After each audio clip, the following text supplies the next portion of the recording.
Magandang araw mga repa. Gagawa na naman tayo ng video.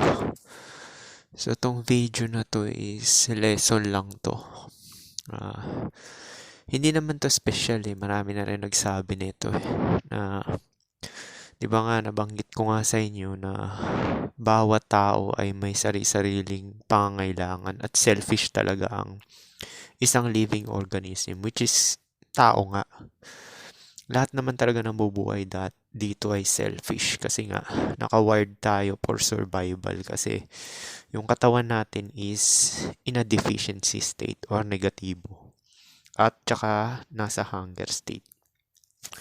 So ito, mapapansin mo to sa mga tao. Mostly talaga ng mga tao talaga. Lahat pala ng tao is selfish din talaga. Hindi ka rin naman special kahit sabi mong pogi ka or mayaman ka, hindi ka rin special kasi nga yung mga tao flip-flopper talaga yan. Kung ano lang talaga yung opportunity na makukuha nila na mabe-benefit sa kapwa nila tao is talagang igagrab talaga nila yung opportunity. So, walang specific gender to, mapalalaki, mapababae. Lahat tayo ay opportunist, tsaka selfish talaga. So, babigyan ko kayo ng sample niyan, di ba? Babae naman picker. So, kahit na puging-pugi sa yung babae, tapos kahit gusto ka niya, pagka hindi mo siya ginawan ng move or hindi ka nag-follow up kagaya nga nung mga babae na sub-5 na nagbabato ng sarili nila sa sayo kung pogi ka is wala rin mangyayari, mabilis sila maka-move on.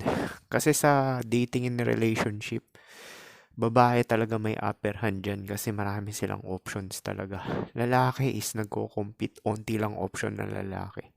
Kahit nga yung chad yung mga pogi, onti lang din option yan. Ikukumpara mo sa mga sub-5 tsaka sa mga average looking na babae. Siguro kung 50 yung mamamatch ng sub-5 sa or average looking sa dating app, sa mga pogi or heteronormy, mga 5 lang yan or 10. O, mga nasa ganun. Tingnan mo yung difference, di ba? Napakalayo, di ba? Kaya nga mangilan-ngilan lang talaga yung mga may body count talaga na 10 pataas. Kahit nga chad, duda pa nga ako sa mga ibang chad na siguro pinakamarami na niyan, mga 15 lang, ganyan Depende rin sa age Kuwari kasing age ko, mga nasa ganun lang yan, mga 15, ganun. So, hindi na rin gaano nalalayo sa akin.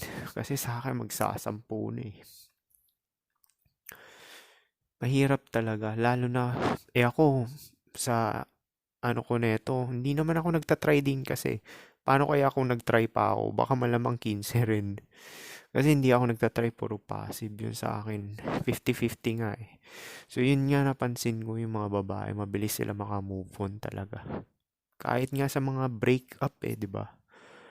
Naghahanap sila ng mga kausap, emotional tampon, pampalipas oras, or makikipag-onsian or FWB. Ganun-ganun lang talaga nila. Iba to yung SEX Depende talaga sa mood nila kung talagang horny sila that day. Tapos may nakitaan sila na pogi. Or average looking na may fuckable katawan.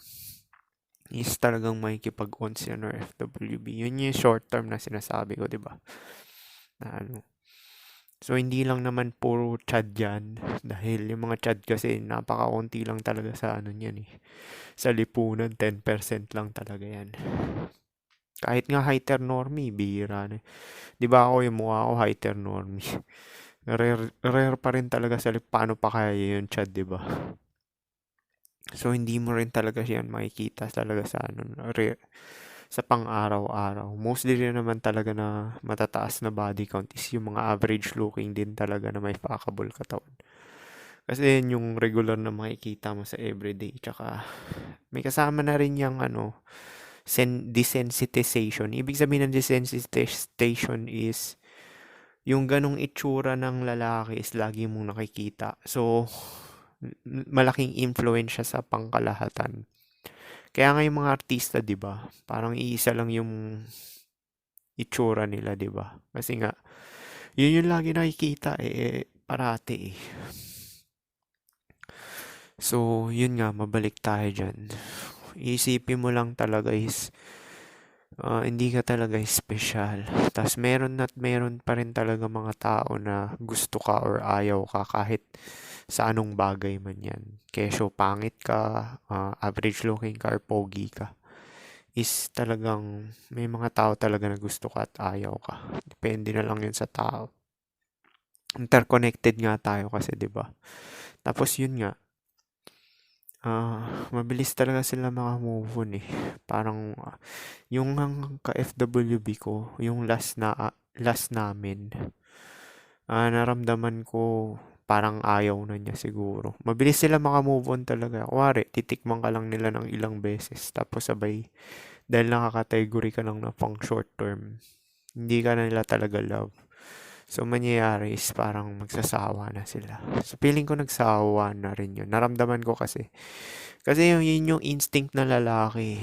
Dun magaling yung lalaki. Mararamdaman mo pagkaayaw na sa'yo yung ng babae. So, mostly yung mga ka-FWB ko ganyan. Kasi ako wala naman akong pakialam eh. Sila lang inaantay ko na mag-message. So, yun nga. Mabilis talaga sila mga move. Pati yung crush ko na Korean, napansin ko rin na parang tuloy lang sa buhay niya. Kasi may boyfriend naman na siya. Tapos sinabihan ko lang na crush. Tapos parang naiilang na ganun. Flip-flopper kasi 'di ba mga passive-aggressive mostly ng mga tao. Kasi nga carnal base yan eh. Kung ano lang talaga yung magbe-benefit talaga sila. Di ba sinasabi nila emotional babae? Hindi lahat naman ng tao eh.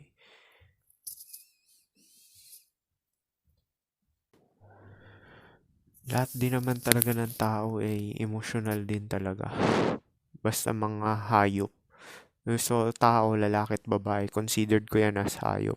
Mga emotional din talaga yan, carnal base. Yan yung default program talaga ng realidad na to. Emotional base, carnal base. So, kasi yan yung driving force eh.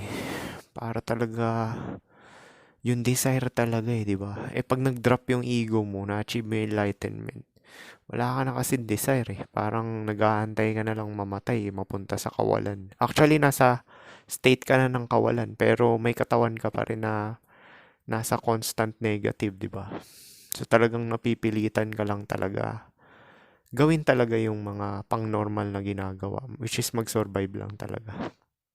Yung sinasabi na ego, drop ng ego. As in, wala ka na talagang program zero. Eh, lahat ng living organism is emotional, carnal base eh. Ego base. Kasi yan yung kailangan talaga para magpatuloy nga tong cycle ng death and rebirth, eh, di ba? Para mag-survive, mag-reproduce, survive, reproduce. Kaya yung mga tao talaga, mabilis talaga makamove on. Hindi lang to sa babae. Mabilis lang talaga sa babae dahil sa dami ng option talaga nila. Sa lalaki kasi nagkaka 190s dahil onti yung option. Tsaka kaya naman may nagsisimp dahil onti option. Kaya rin may mga nag-i-invest ng mga bigay-bigay ng mga non-sexual attention, usap-usap. Eh kung maraming pepe na binabato sa isang lalaki, tingin mo ba makikipagrelasyon yan? Or may magpapakasal? Nakagawa na ako ng video niyan, di ba? Sinabi ko na sa inyo. Kung yung isang lalaki, kada isang lalaki, maraming babae nagko-compete 20. Tingin mo ba may magko-commit na lalaki? Magpapakasal? Or kahit pumasok sa long-term relationship, which is wala naman talagang advantage lalaki. Kahit saan, anong balibaliktad mo. Meron nga ako na nakitang video ni Rolo Tomasi. Meron siyang video na parang hindi niya kilala si Alan Roger Curry. Kasi si Alan Roger Curry, kinategorize niya sa 4 yung lalaki, di ba? Hindi siya naniniwala dun sa alpha na may beta traits and tendency. Ang meaning kasi ng alpha sa black pill lens is superior genetic. Eh yung beta traits and tendency is yan yung pag nakipagrelasyon ka sa babae ng long term. Long term to hindi short term yung sinasabi ko. Yung long term, which is ang may upper advantage talaga is babae. Kahit naman sa short term naman talaga dahil babae para may advantage dun eh. Kasi hindi naman makikipag-ons yan or FWB kung hindi ka above sa kanya. Ibig sabihin, priority niya yung genetic mo. So, terms and condition niya pa rin yung masusunod. So, yun nga. Hindi naniniwala si Rolo Tomasi dun sa alpha na may Kasi, sa paningin kasi yung book kasi na binibenta ni Rolo Tomasi, lahat daw pwede maging alpha. Alpha. Ang tugmang-tugmang categorization, yung kay Alan Roger Curry. Alpha, ibig sabihin superior genetic na may beta traits and tendency. Ibig sabihin, yun yung nakakapag-spin pa rin ng plates. Tsaka yun yung nasa relasyon. Once kasi na nasa relasyon ka is beta condition yan. Beta talaga. Hindi ikaw Not necessarily na ikaw yung beta. Pero yung state yung sinasabi ko na beta talaga yung nasa relasyon. Kasi terms and condition ng babae masusunod dyan. Yung isa naman na kinategory ni Alan Roger Curry is alpha. Yan yung mga nakikipag-ons FWB. Short term lang talaga. One night stand, tsaka friends with benefits. Yan lang. Yun lang talaga yung purely alpha. Pag tumanda na yung alpha na yun, pag nag-settle down siya, alpha pa rin siya, pero may beta traits and tendencies. Sino lang ba nakikipag-on sa FWB? Malamang may upper hand sa genetic or pogi. Kasi sila yung pinipili talaga, select tawag dun. Tapos yung isa naman is beta with alpha traits and tendencies. Yan yung mga average looking or pangit na nag-status max. Nag-compensate dun sa lack of superior genetic. Ibig sabihin nag-gather ng resources or intelligent or talented or famous, mga ganyan. Yung parang may pang-substitute para sa other value aside sa physical appearance. So, compensation. Yung isa naman is totally beta. Kahit anong gawin na itong lalaki na to is hindi talaga siya mapipili ng babae. Kasi ito yung mga sub-5 na talaga. As in, below look scale. Kahit pa sabihin mo na pa to, hindi talaga sila magugustuhan. So, yan siguro yung mga virgin pa na 35 na, 40 na, ganyan. Yan talaga yung hindi magugustuhan ng babae. Pero yun nga, dahil nga sa black pill na pinapakalat ko, sinasabi ko huwag kayo mainggit sa mga meron ding mga karelasyon kasi nga beta condition pa rin talaga yan.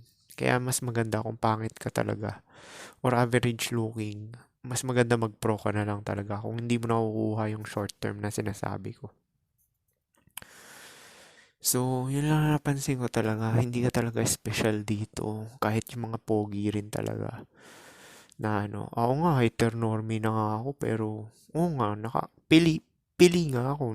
Marami pa rin tumitingin. Tapos, lumalapit o nakikipag-usap. Pero, hindi ako special. Kasi nga, kailangan, ikaw pa rin talaga yung gagawa ng paraan. Kasi mabilis sila makamove on. Marami talagang in-entertain babae, promise. Siguro sa DM niyan 50, sinasabi ko sa inyo. Kada babae yan, kahit sabi mo sub-5 pa yan. Marami talaga silang ini-spin na plates o roster.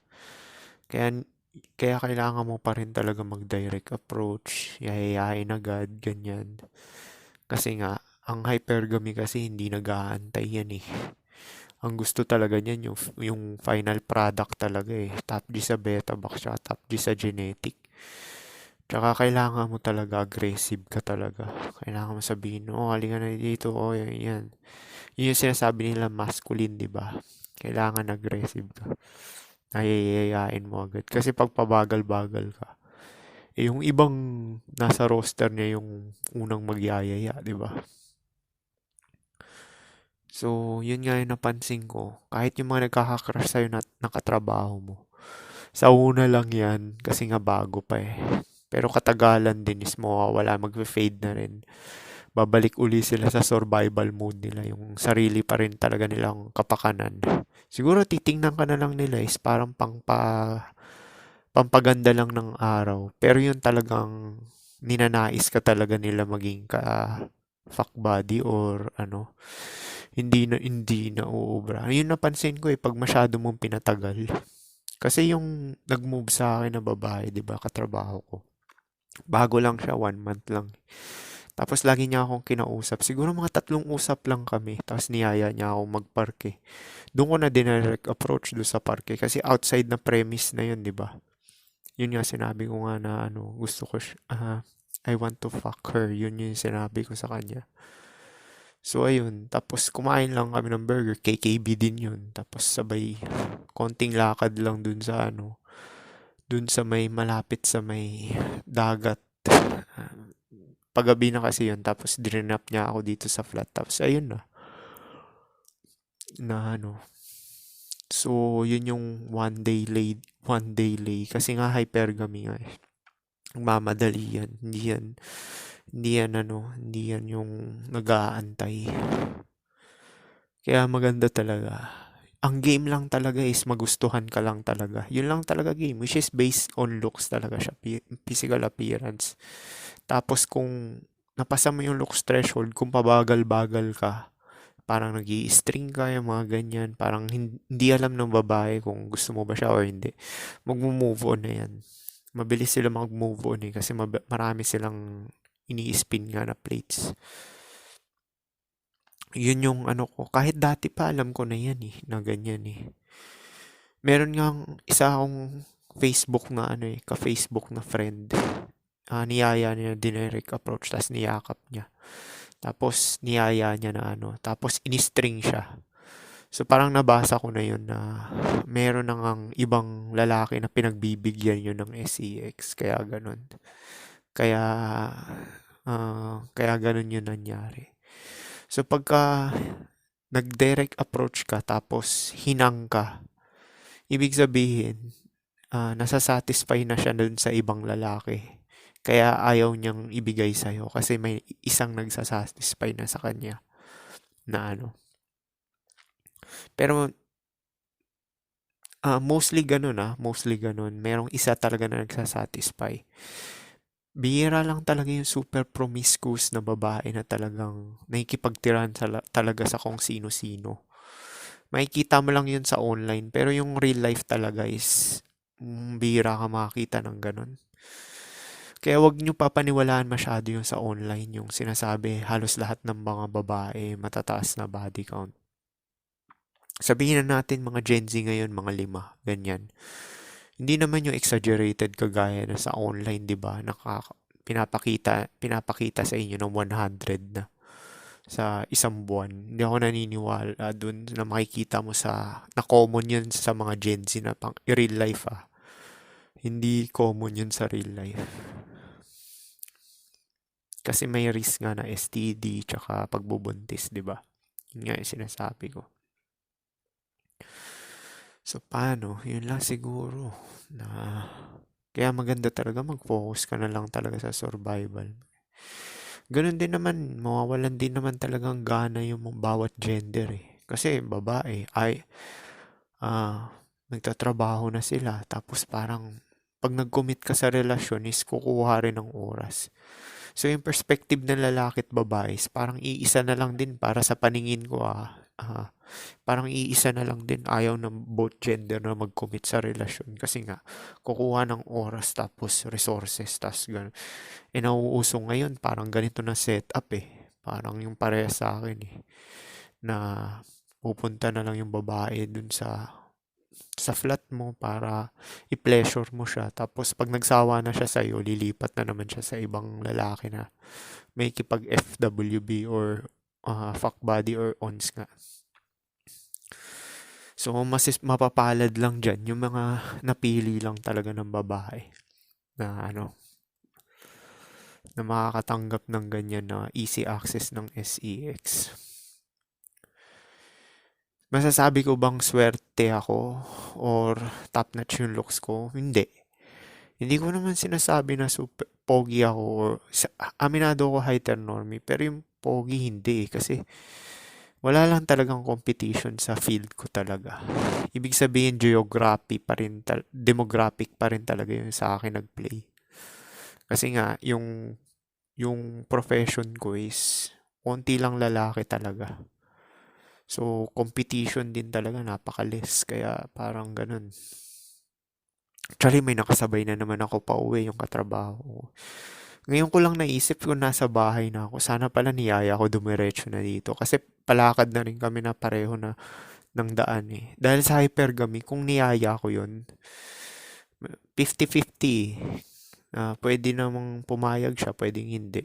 Hindi kasi ako nag-a-assume eh. Malalaman mo lang talaga na successful is kung pumayag. Kasi yun nga, meron tayong sinasabi, pwede magbago isip. Kasi ako rin, nagawa ko rin dati yun, nakipag-meet ako. Kasi dati hindi pa uso yung mga video call. So parang penpal pa lang. Na-try ko rin yun ha. So usap-usap kami, tapos may phone sex pa nga dati, ganyan.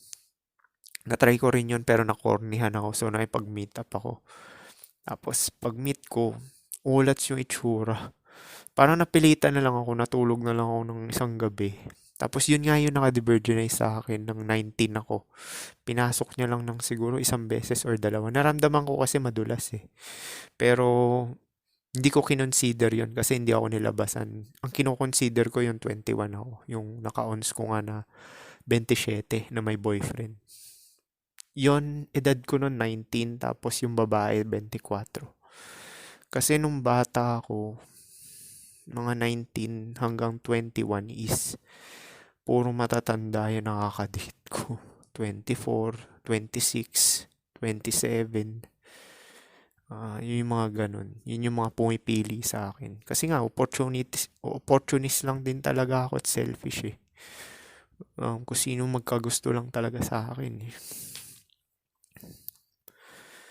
So yun nga, natulog na lang ako dun isang gabi, tapos umuwi na lang din ako. Tapos hindi na ako nakipag-pen pal after nun. Kasi nga ulats eh, di ba? Yun yung sinasabi ko sa inyo na change of mind. Ganon din sa babae, di ba? Mas mapili babae dahil talagang gusto nila talaga may tsura. Lalo na kung prime age yung babae, 18 to 25. Pogi lang talaga gusto niyan, promise. Sinasabi ko sa inyo. Kung short term to kung short term to. Tsaka kailangan aggressive ka rin. Yung nakamit ko rin nung 19 ako, 24 siya. Sa Novaliches yun. Inangkas niya ako sa motor. Sinundo niya. Inangkas niya ako ng motor. Pauwi. Hindi ko natira yan eh. Kasi wala akong condom. Wala akong condom. So, binijay niya lang ako hanggang labasan. Tapos, hinatid na niya ako dun sa may MRT, dun sa North. Nagmotor, nagmotor siya, ganun. Binaba niya na lang ako sa station ng bus. Sa may palengke. Muñoz ba yan? Hindi ko alam. Nalimutan ko na. Yun nga. Tapos dun ako na blackpill talaga. Dun sa babae na yun. Taki na pagbukas ng laptop. Ang daming lalaki na sa online. Ang dami. Tapos yung picture ko na nakasando na nakasmile. Na naka-sombrero pa ako nun eh. Yung parang fuckboy na sombrero. Yung patalikod. Nakita ko yung picture ko dun. Sabi ko, ang dami niyang ini-spin na plates. Sabi ko, dun talaga, blackpill ka talaga ng babae pagka pinili ka. Pag select ka na lalaki, iba-blackpill ka ng babae, promise. Pagbukas ng laptop, pinapakita nila yung mga lalaki nila. Actually, lahat nga ng mga naging body count ko, pinapakita nila yung mga naging exes nila eh. Pero itong babae na to talaga, pagbukas ng laptop, tangina, daming lalaking picture, ganun. Sabi ko, ano to? Nakikipag-ons to na ano? Kaya ngayon wala akong condom, hindi niya ako pinagbigyan eh. Kasi ano yan, nakikipag-ons yan. Alam ko nakikipag-ons yan. So, yung ganyan, panahon ko pa yan. At yung mga ons FWB na yan. Ngayon lang yan lumala talaga kasi nga online na eh. Sabi sa inyo babae magba-blackpill sa inyo. Kaya nga nung nakakaspin ako ng plates, hindi sa isip-isip ko, ayoko talaga mag-commit. Kasi nakakapag-spin pa ako ng plates eh. Tapos ito nga, yung mga nasi-share ko sa inyo halos lahat. 'Di ba? Yung mga nasi-share ko sa inyo. Black pill na black pill talaga. Kaya mas maganda talaga mag-focus na lang talaga kayo sa survival. Lalo na ngayon, kailangan nyo talaga pumera. Kasi super taas ng standards ng mga babae. Tas tira-tira pa. Mga single mother, mataas body count, mga pangit, kupas, ganyan. Pag 30 ka na, 31, dami mong pera. Mabibili mo ng pro yung mga prime age. Huwag mo lang hahalikan, tsaka magkakapote ka. Pero same lang din kasi yan. Para ka na lang din nakipag-owns niyan eh. So, yun yung sinasabi ko sa inyo. Bawat tao talaga is opportunista talaga. Tsaka makasarili. Sinabi na ni Friedrich Nietzsche yan eh. Bawat isang living individual is selfish talaga by nature. Kasi nga yung state, yung condition kasi ng katawan natin negatibo eh. Kailangan mo talagang maging selfish kasi survival eh. Kung wala lang survival, bakit hindi? Ba't hindi sana lahat tayo hihiga na lang, di ba? Hindi na magtatrabaho. Magmamahala na lang. Hindi naman ganun eh. Yung katawan kasi negatibo, yun talaga pinaka-root cause talaga ng suffering. Kaya maganda wag na lang talaga mag-anak eh. Kasi perwisyo yung anak eh. Uubos ng oras yan. Tapos kung blue pill pa yung utak niyan, tayo na, perwisyo talaga yan. Hanggang pagtanda. Mamaya hindi pa magtrabaho yan, di ba? Masaklap pa nan, kung pagtanda mo na, hindi ka lang lingunin, di ba? Which is 100% talaga guarantee ganun. Kasi nga, bawat individual talaga selfish. So, paano? Yun na siguro, peace.